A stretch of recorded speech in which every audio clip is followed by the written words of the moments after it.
Welcome to the Business Blast podcast. I'm your host, Tyler Wagner. This episode is brought to you by Authors Unite. Authors Unite provides you with all the resources you need to become a successful author. You can learn more about Authors Unite and join the free community at authorsunite.com. Now, let's jump into the episode.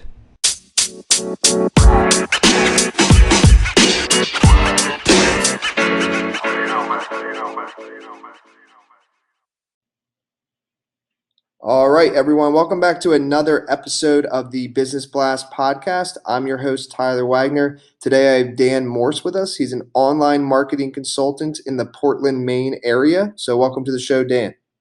Yeah, thank you so much. Of course. Thanks for joining us.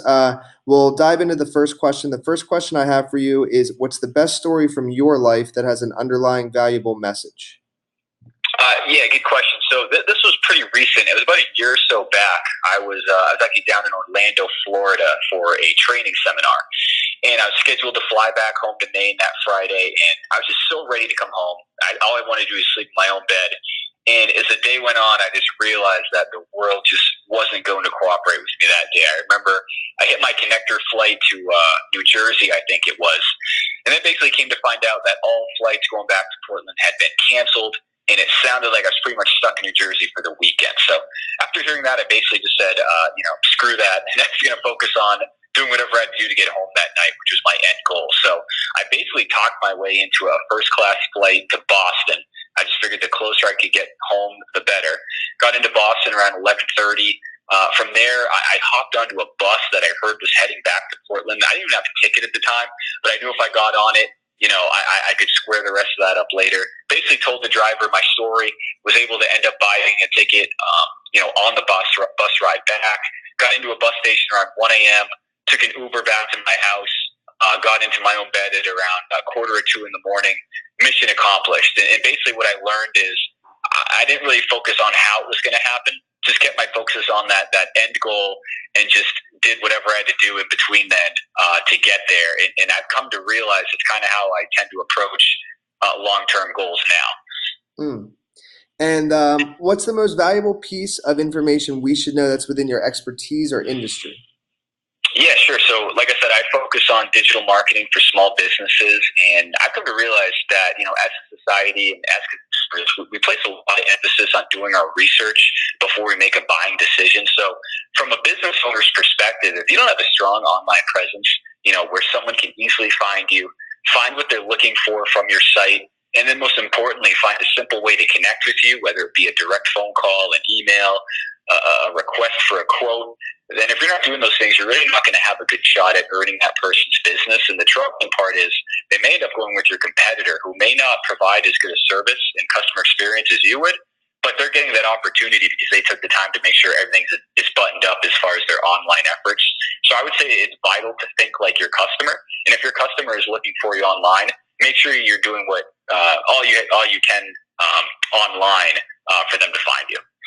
And what's your best piece of overall business advice, so not necessarily industry specific? Yeah, definitely. I would say focus on what you can control. It's so easy nowadays to find and make excuses, why something may not have worked out. Whether it be valid or invalid excuses, it doesn't make a difference because the outcome is the outcome at the end of the day.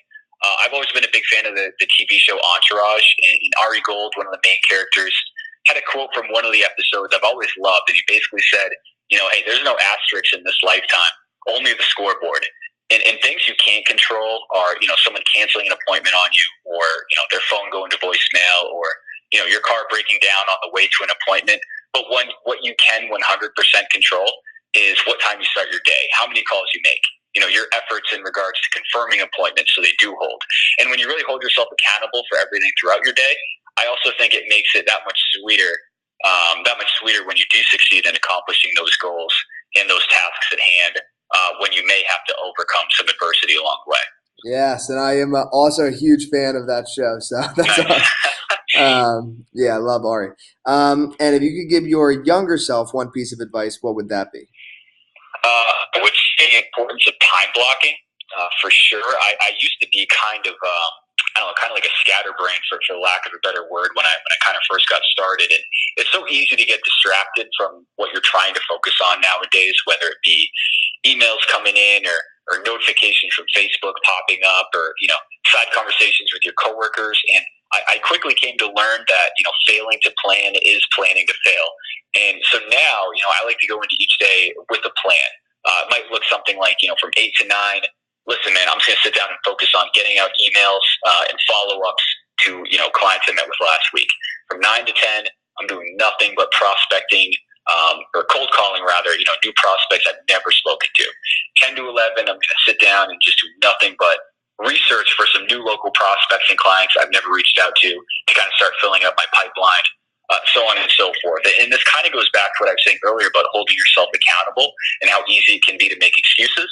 And I think step one in that accountability process is, taking control of your time, taking control of your schedule, and that all starts with planning. And in your opinion, what's the key to happiness? Oh, that's a deep one. But I would say, it's not what you do. It's not where you live. It's not how much money you make. I think it's the people and the relationships in your life that are the true key to happiness. I think having a solid support system, whether it be your spouse, your kids, your parents, your friends, your coworkers, whoever, is absolutely vital when it comes to your business and the success of your business. Because let's face it, if we all had the choice, I'm sure we would rather spend more time with friends and family than we do at our jobs. But obviously that's just not the reality for most people. So I would say find people in your life who make you a better person, who support your goals, who share similar values, and surround yourself with as many of those types of people as possible. And at the same time, just simply appreciate what you have. We all have crappy days. We all have, bad weeks, but more often than not, there's someone out there who's worse off than you. So in those times, I always try to focus on the good in my life, because I certainly have plenty of it, and I definitely have some amazing people in my life that I'm beyond lucky to have. And what's the best book that you've read, and what was the number one thing you learned from that? That's a great question, a tough one. I do read a lot. One book I've read and actually listened to on Audible multiple times is Fanatical Prospecting by Jeb Blount. I think it's awesome. It's great because it's part sales advice, part motivation, part best practices, part anecdotal. And I actually think it's one of the books that I think is better on the Audible version, because it's a great one to throw on in the car, going to or from the office, or heading out to meet with a client, or whatever. But as far as a more sit down, read and relax type of book, I would say Mindset by Carol Dweck. It's outstanding. And what I learned from that book real quick is, how quickly your perspective on life can change when you shift from what she considers a fixed mindset to a growth mindset. And basically the idea that nothing is set in stone, you control your own destiny. And basically it's asking, having yourself ask every day, what am I doing to grow for the better? So those are two I would highly recommend. And what's your favorite quote and why? Sure. So my favorite quote is, don't sacrifice what you want most for what you want now. And I have no idea who originally said it, but I remember I heard it from a guy in one of my networking groups a while back. And I was just like, wow, that's a good one. Basically all ties back to focusing on the long term and how easy and tempting it can be to fall off track by focusing on the now and your immediate needs. So that's one I tend to fall back on pretty frequently. It's always kind of stuck with me. Well, thank you so much for coming on, man. The last question I have for you before we let you go is, where's the best place for people to find you online? Oh, I appreciate that. So sure, yeah, you can find me on LinkedIn. Obviously, it's under my name, Daniel Morse, as well as on Instagram at DJMorse126. Awesome, man. Thanks again for coming on. We appreciate it. Yeah, Tyler, thanks a lot.